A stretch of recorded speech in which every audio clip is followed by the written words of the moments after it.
Heavy rain इन माछीवाड़ा।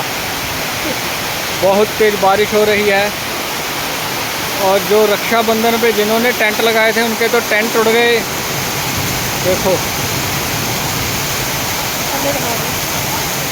बहुत तेज़ बारिश हो रही है।